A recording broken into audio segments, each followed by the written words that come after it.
तो ईरान को लेकर न सत्ता मिली ना ही ट्रंप को जीत मिली। नमस्कार, मैं हूं आपके साथ राधा राणा और आप देख रहे हैं लोकहित क्रांति न्यूज। बात आज इसी पर होगी, विश्लेषण आज इसी पर होगा। आज खबरें भी आपको बताएंगे, लेटेस्ट खबरें क्या है, उस वक्त किस तरह के हमले ईरान इजराइल पर कर रहा है और अमेरिका के जो हेलीकॉप्टर एयरबेस है उस पर भी उसने हमला किया है।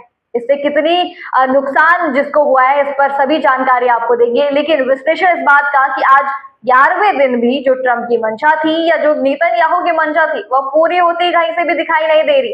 देखिए, कुछ बातें ऐसी हैं कि कल जिस तरह से मुस्तफा खामेनेई को सर्वोच्च नेता चुन लिया गया और उसके बाद हमले जबरदस्त तरीके से हमने देखे कि किस तरह से चाहे वो इजराइल हो या अमेरिका के एयरबेसेस हो, उनको निशाना बनाया गया एक साथ, चाहे वो खैबर मिसाइल हो या पर हाइपरसोनिक मिसाइलों से हर जगह हमला किया गया। कल जब मुस्तफा की ताजपेशी हुई तो किस तरह से ईरान की सड़कों पर लोग उतरे और ये लोग उनके समर्थन में थे। यानी जो पुरानी रिजीम थी जिसको हटाकर एक नई सत्ता की स्थापना करना चाहते थे ट्रंप, वैसा कुछ भी यहाँ दिखाई नहीं दे रहा है। फिलहाल अभी तो कुछ भी दिखाई नहीं दे रहा है। वो किस तरह से कहते हैं कि वहां पर सत्ता चेंज कर देंगे। बात तो 2-3 दिन की हो रही थी। नेतन्याहू ने कहा था कि 2-3 दिन में यहाँ से सब कुछ ठीक हो जाएगा, रिजिम चेंज हो जाएगा, खामनेई को मार दिया गया। लगा कि अब शायद ईरान की सत्ता ट्रंप के पास या नेतन्याहू के पास यानी इजराइल और अमेरिका के पास होगी। लेकिन आज 11वें दिन भी हम ये कह सकते हैं कि ऐसा कुछ भी नहीं हुआ है। बात इसी को लेकर होगी, इसी का विश्लेषण होगा। देखिए, 2-3 बातें हैं जिसको लेकर ट्रंप और नेतन्याहू ने ईरान पर हमला किया। ईरान कहता रहा, चाहे वो परमाणु इंटरचेंजमेंट की बात हो, सत्ता परिवर्तन की बात हो, बैलिस्टिक मिसाइल की बात हो, हर पर उन्होंने बातचीत का रास्ता तैयार किया। यानी ईरान की हम बात कर रहे हैं, लेकिन उस बातचीत को बीच रास्ते में ही छोड़कर ट्रंप और नेतन्याहू अमेरिका और इजराइल ने ईरान पर हमला कर दिया। अब तो पूरी दुनिया हाहाकार, पूरी दुनिया में मचा हुआ है हाहाकार। इस युद्ध का क्या होगा? आज 11वां दिन है। इस 11वें दिन 2-3 बातें सामने रखते हैं। जिस तरह से कल मुस्तफा खामनेई की ताजपेशी हुई और उसके बाद जबरदस्त तरीके से इजराइल और अमेरिका के एयरबेसेस पर हमला किया गया। हमने देखा ईरान की सड़कों पर IRGC का समर्थन मुस्तफा को हुआ। इसके अलावा आवाम भी वहां की एक धड़ा है जो उसका विरोध जरूर कर रहा है, जो कि हमने पहले से देखा था। लेकिन ईरान की सड़कों पर जो लाखों लोग उतरे हुए हैं, कहीं ना कहीं मुस्तफा खामनेई का समर्थन कर रहे थे। ऐसे में मुस्तफा खामनेई अली खामनेई के सुपुत्र हैं। अपने पिता की मौत के बाद बदला लेने के लिए वो कटिबद्ध है और उनका कहना है कि जिस तरह से उनके परिवार को खत्म कर दिया गया, अब उसका बदला इजराइल और अमेरिका से लिया जाएगा। और इसलिए जैसे उनकी ताजपेशी हुई, जैसे ही उनका सर्वोच्च नेता चुना गया, उसके बाद हमले लगातार तेज कर दिए गए ईरान की तरफ से। एक आध दिन पहले की बात है और कल की बात ट्रंप ने भी की। देखिए, उनके ट्रंप का कहना था और अमेरिका का कहना था कि ईरान की मिसाइलें खत्म हो रही हैं, उनके हमले की जो फ्रीक्वेंसी थी वो कम हो गई है, लेकिन ऐसा लगता तो नहीं है। अब 2-3 बातें इससे जुड़ी हुई भी बता देते हैं। मुस्तफा खामनेई नहीं की ताजपेशी होती है और इजराइल में बताया जा रहा है कि कल देर रात करीब जो खैबर मिसाइलें हैं वो भारी तादाद में वहां पर गिरी हैं। तबाही जबरदस्त तरीके से हुई। वहीं पर अगर अल उदेद एयरबेस की बात की जाए कुवैत में, तो वहां पर जो उनका हेलीकॉप्टर बेस था, एयरबेस था, उसको तबाह कर दिया गया। पूरे मिडिल ईस्ट से यहीं से संचालन होता था, जो हेलीकॉप्टर्स थे और बाकी विमान थे। अब उसकी तबाही के बाद अमेरिका सत्ते में आ गया है। इधर बॉडी बैग अमेरिका भेजे जा रहे हैं अमेरिका सोल्जर्स के। दुख तो बहुत हो रहा है ट्रंप को, लेकिन ट्रंप इस बात को मानने के बिल्कुल भी तैयार नहीं है। युद्ध कब तक चलेगा, इसमें कितना नुकसान होगा, अमेरिका की फौजें, अमेरिका के सैनिक मारे जा रहे हैं। इधर इजराइल में तबाही मच रही है।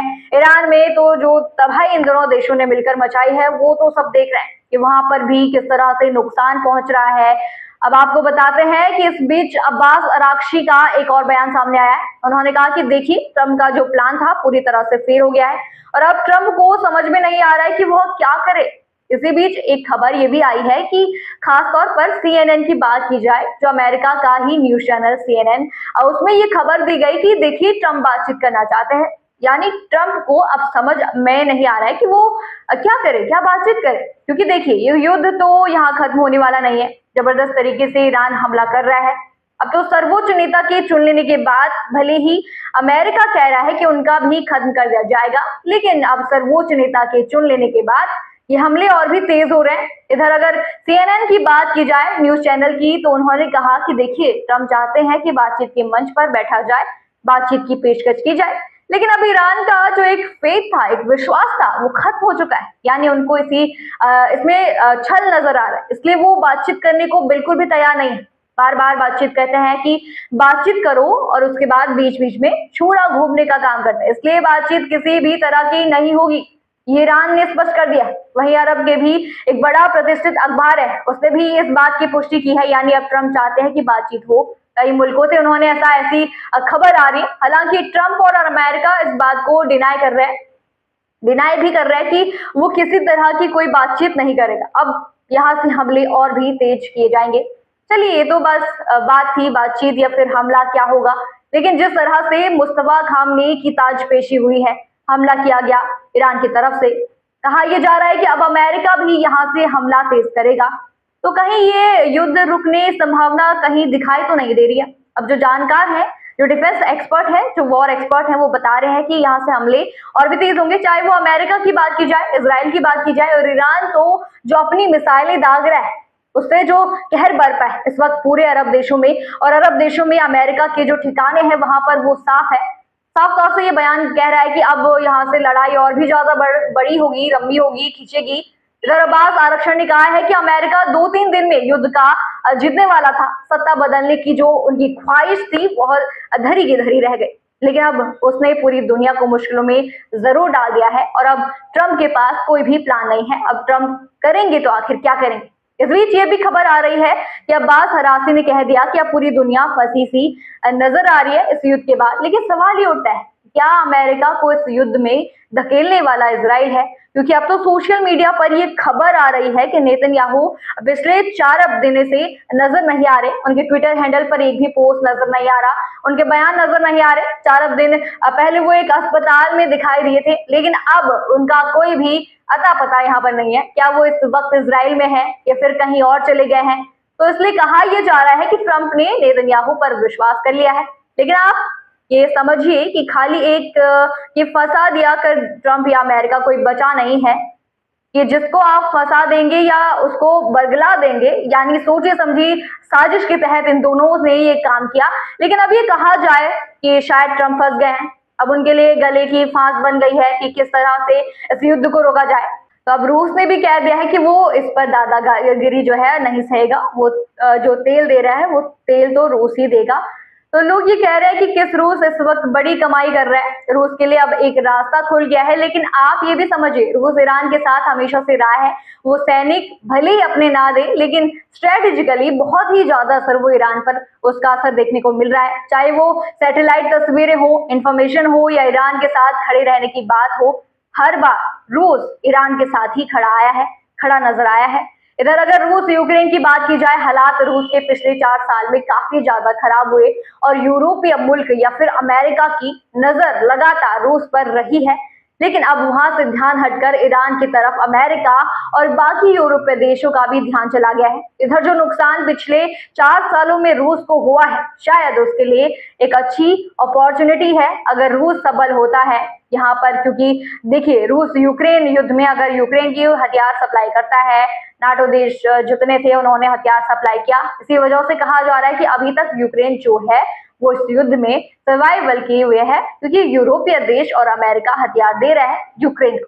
तो रूस भी खैर खाए बैठा है अमेरिका से, जिस तरह से युद्ध को इतना लंबा खींचा और जो युद्ध के हथियार यूक्रेन को लगातार उपलब्ध करा रहे हैं। रूस की स्थिति पीछे कुछ दिनों से कमजोर होती नजर आ रही है। यहाँ तक कि टैरिफ को लेकर भी कहा गया कि कई देशों से अगर रूस से आप तेल खरीदते हैं तो फिर आपको भारी भरकम टैरिफ चुकाना पड़ेगा। तो ये सारी बातें भी रूस के लिए मुफीद नहीं थी। अब ऐसे में रूस अगर तेल में पैसा कमा रहा है, अपने को मजबूत कर रहा है, तो वो कहीं ना कहीं अगर चाइना, रूस और ईरान या बाकी इधर दक्षिण कोरिया, उत्तर कोरिया की बात करें, तो ये सब एक खेमे में है। इधर यूरोप या अमेरिका, ये सारे यूरोपियन यूनियन और अमेरिका एक तरफ एक खेमे में दिखाई दे रहे हैं। ऐसे में सवाल ये उठता है कि अब रूस जो तेल देने की बात कर रहा है, अपने आप को स्ट्रेंथेबल करना चाहता है, यानी कि मजबूत करने की कोशिश की जा रही है उसकी तरफ से। लेकिन वो अब भी ईरान के साथ खड़ा है। भले ही लोग ये कह रहे हैं कि रूस उस तरह साथ नहीं दे रहा या चीन उस तरीके से साथ नहीं दे रहे, लेकिन अंदर खाने किसे क्या पता कि किसे क्या मिल रहा है, किससे मिल रहा है। क्योंकि देखिए, वर्ल्ड ऑर्डर में सारी चीजें चेंज हो रही हैं। अब ये कहा जा रहा है कि अगर ईरान में रिजिम चेंज नहीं हुआ, या फिर यहाँ पर युद्ध में कोई एक डिसीजन पे नहीं पहुंच पा रहा है कि क्या करना है आगे, और लगातार बर्बादी हो रही है। ऐसे में अमेरिका अगर कुछ हार्ड स्टेप लेता है, कोई ऐसे हथियार चलाता है जिससे कि ईरान में भारी नुकसान होता है, तो रूस है, चीन है, बाकी देश भी हैं, वो ईरान के साथ खड़े होंगे।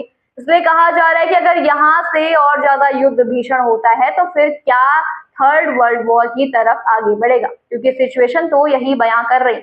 तो आपको क्या लगता है, क्या ये वर्ल्ड वॉर 3 में गिना जाए? हमें कमेंट सेक्शन में जरूर बताइए और बने रहिए लोकहित क्रांति न्यूज के साथ।